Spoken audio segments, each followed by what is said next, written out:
vimos no vídeo anterior, a gente tem uma relação muito direta do consumo de água potável com a produção de efluentes domésticos numa residência.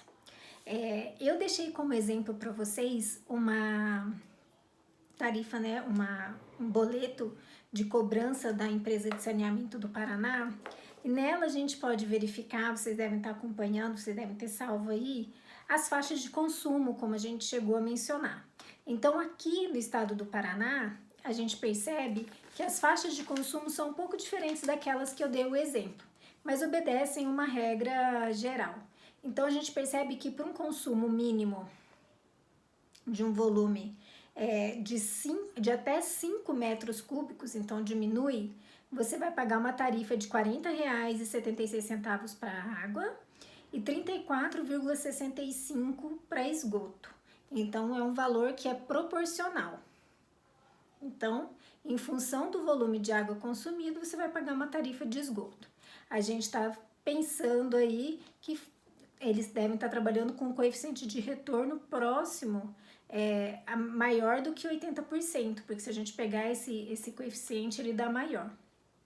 Tem uma outra faixa de consumo que é de 6 a 10 metros cúbicos, então você vai, dentro dessas faixas, você vai podendo estar encaixando, consumindo até 5 metros cúbicos de cada volume.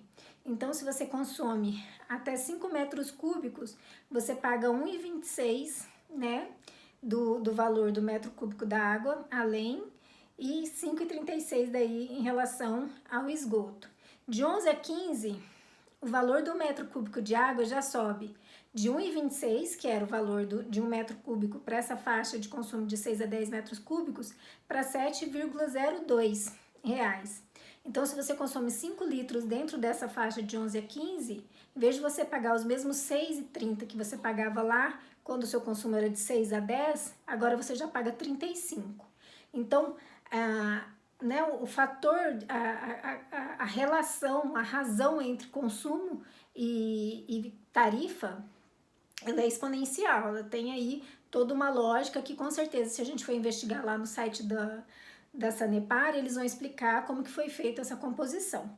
Então, é bem interessante a gente entender isso e entender que enquanto gestores, enquanto engenheiros ambientais, enquanto pessoas da comunicação, que a gente vem discutindo bastante, que é onde possivelmente vocês vão ter força de atuação, a gente levar para as pessoas, levar para a política pública, levar para quem toma decisão, que se a gente não tiver um sistema de distribuição de água potável bem implantado no município, dificilmente a gente vai ter algum sucesso com o nosso sistema de tratamento, né, de coleta e tratamento de efluentes líquidos. Então, é uma relação muito direta, a gente tem que fazer um esforço conjunto. Então, em um município como Humaitá, onde a gente, nesse momento, né, a gente vive uma situação onde ainda não há minimamente a coleta bem gerida. É complicado a gente fazer uma crítica a um sistema, mas a gente tem que prestar atenção que hoje em Humaitá a gente tem mais de 20 sistemas de coleta, né, de captação de água instalados. Então, são mais de 20 poços instalados para captação de água para distribuição no município. Isso tudo gera uma demanda energética muito grande. Então, são 20 bombas instaladas. Se a gente for pensar num sistema bem instalado, na verdade, deveria ser pelo menos 40, porque cada bomba tem que ter teria que ter uma bomba reserva, e não é o que acontece, né? A gente teria que ter esse sistema interligado, se fosse para manter ainda uma captação subterrânea, como acontece, interligado a uma planta de um sistema de tratamento de água, onde essa água fosse, né, minimamente tratada dentro as normativas que ditam sobre o tratamento de água para distribuição para a população, então entendendo essa água como potável. Aí a gente teria que ter uma reservação, finalmente a distribuição à população. Só que nessa situação onde isso não é bem gerido, toda a água fica ali, né, o tempo todo suscetível às interrupções de energia, que podem causar contaminação na tubulação. Então a gente tem vários problemas que a gente pode discutir futuramente, em um momento específico, a gente pode marcar um momento só para isso, ou numa disciplina extra, uma disciplina que para vocês hoje na grade ela aparece como uma disciplina optativa, que é o sistema de tratamento, distribuição de água potável. Então, nessa situação onde a gente teoricamente não tem esse tratamento de água, é impossível a gente pensar na implantação de um sistema de coleta e tratamento de efluentes líquidos. E aí a gente pode rememorar aqui quais são as principais dificuldades nessa situação. A primeira é de educação da população. Então, quando a gente não tem uma população educada para fazer um consumo consciente da água, a gente não vai conseguir manejar um volume adequado para poder fazer o dimensionamento do nosso sistema. Então, enquanto a gente tem, em média, uma estimativa de que a população brasileira consuma aproximadamente 200 litros por habitante por dia de água potável, numa situação como Humaitá, esse número pode chegar a 600, 700 litros. Por quê? Porque a gente tem derrame de água nas caixas d'água, né? A gente, por interrupção de energia, as pessoas deixam esse sistema funcionando o tempo todo para garantir que vai ter um armazenamento em loco, já que a gente não tem um reservatório público para distribuição em situações de interrupção, né, na rede de distribuição de energia.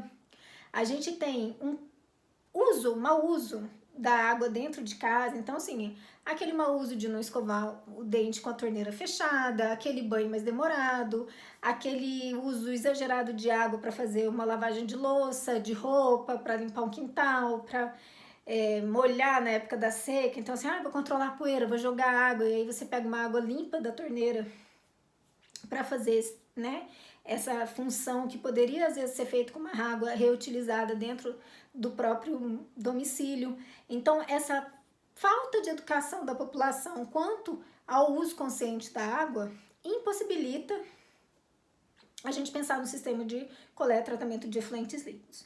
Então, enquanto engenheiros ambientais, se logo, né, vocês forem convidados a debater, a estar numa mesa onde vocês tenham que defender, né, a importância da implantação, principalmente na região amazônica, vamos pensar que vai ser o nosso principal local de trabalho, onde vocês vão atuar com mais intensidade, ou pelo menos com mais brevidade, né, mais rápido vai ser que vocês trabalhem nessa região.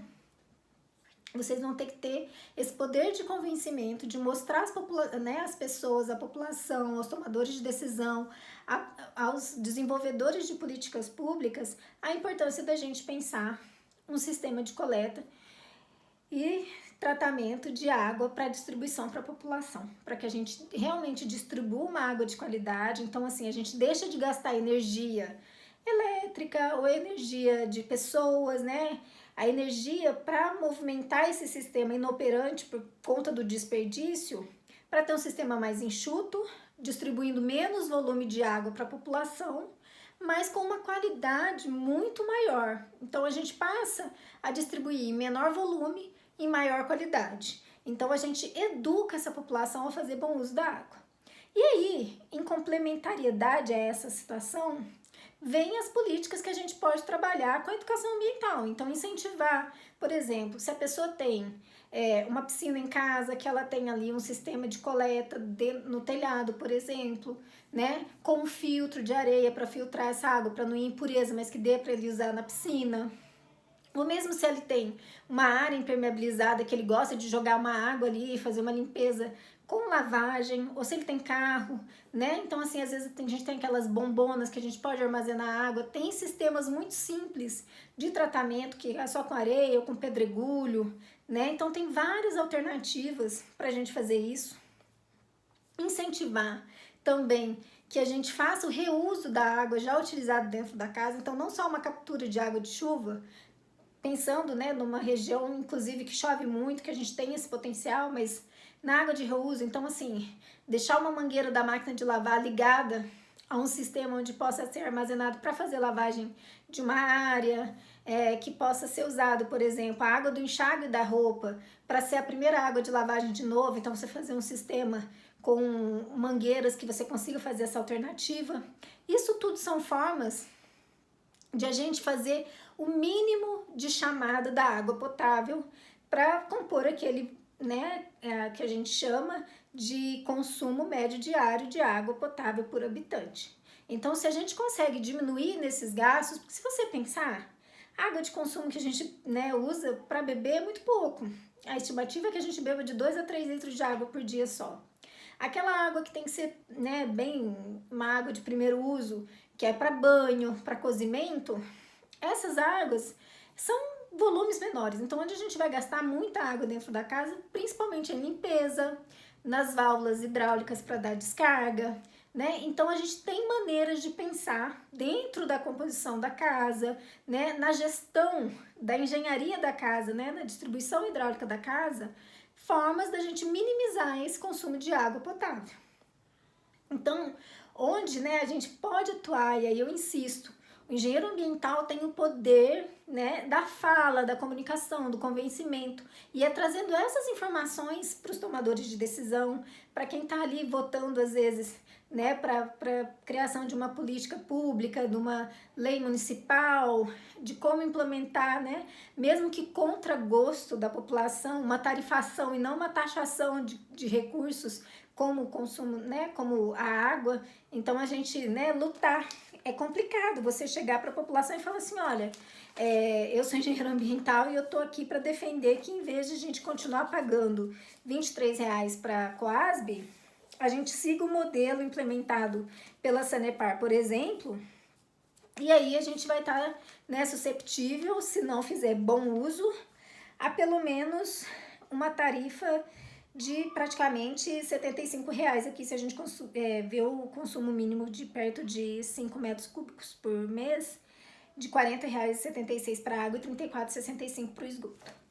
É antipopular, são iniciativas antipopulares, mas a gente tem que perceber que se a gente não der esse passo, a gente não vai conseguir avançar em diminuição em indicadores, por exemplo, de taxa de mortalidade infantil, de todas essas doenças relacionadas à veiculação hídrica.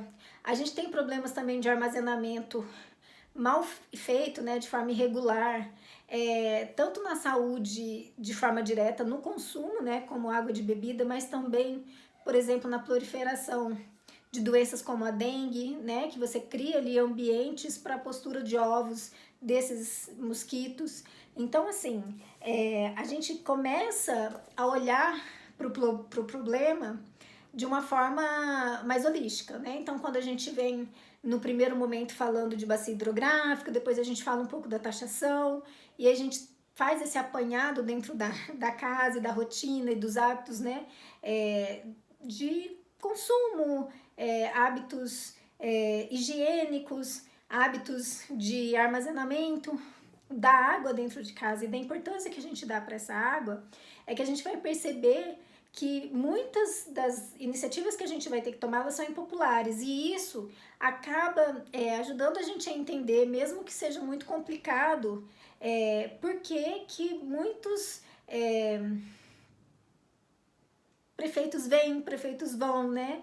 Muitos secretários de saúde, secretários de meio ambiente entram e saem desse cenário de construção mesmo de política pública, de tomada de decisão e de implementação, né, de sistemas e tendo ali atitudes, porque elas acabam sendo impopulares, né? A gente não faz o serviço de base, que é de educação ambiental, onde a gente deveria ensinar para as pessoas, né, cada uma dessas questões que a gente discutiu e a importância da gente saber fazer bom uso dos recursos, nesse caso da água, para que a gente possa lá na frente colher os frutos, que é saúde, né? A gente gastar menos energia, a gente diminuir os impactos que são causados dentro desses sistemas, tanto lá na captação de água com bombeamento, na distribuição, na confecção de tubulação. Então, assim, gasto de motor para fazer escavação para a implantação da tubulação. Então, assim, são várias questões relacionadas que, se a gente não consegue ter o discernimento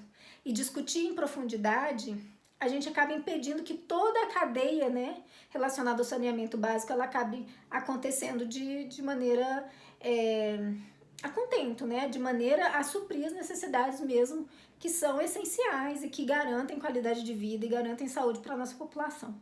Então, nesse módulo, né, nesse terceiro módulo dessa aula, eu quero deixar essa mensagem, né, que a gente tem que ter esse apelo, conversar com as pessoas e tentar explicar de uma forma bastante didática como que o desperdício, né, de energia, como que a gente, às vezes, não gerindo bem o recurso que a gente tem, às vezes, né, muitas vezes de graça, porque a gente acaba fazendo aí, em Humaitá, por exemplo, o pagamento de uma taxação, então é como se a gente recebesse essa água de graça, porque a gente não paga nem pela energia que é gasta para essa distribuição, acaba impactando na qualidade do produto que a gente recebe. Então, a gente paga pouco, gasta mal e recebe um produto de má qualidade.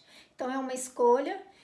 As pessoas têm muita dificuldade financeira, a gente vive num país com várias dificuldades financeiras, crises econômicas sucessivas, mas a gente precisa entender também o impacto que essa falta de saúde, no qual a gente é exposto, né? A gente é exposto a uma falta de saúde. Então, quando a gente não tem uma água tratada e a gente depois não tem a coleta e destinação desses 80% dessa água que se transformou lá em esgoto, a gente tem a nossa saúde exposta a várias intempéries. E isso acaba onerando em afastamento do trabalho, falta em escola, e isso tem um prejuízo muito grande enquanto sociedade. Então, nosso papel enquanto comunicadores, engenheiros ambientais, é a gente levar essas informações, discutir com a população e criar uma consciência ambiental para que quando essas atitudes vierem, né, quando a gente conseguir realmente alguém que tenha consciência, que seja, né, disposto a enfrentar todas as adversidades e o impopulismo da cobrança e da implantação de um sistema, que ele tenha forças e tenha amparo da população, né, tenha apoio, seja ancorado ali num conhecimento e na expectativa de que a gente tenha uma qualidade de vida muito melhor para nós e para as futuras gerações, para os nossos filhos, né, principalmente para as crianças que são bem mais sensíveis a essa má gestão, principalmente na distribuição da água e na gestão dos resíduos, tanto sólidos quanto líquidos. A gente volta, tem mais um módulo e vamos discutindo.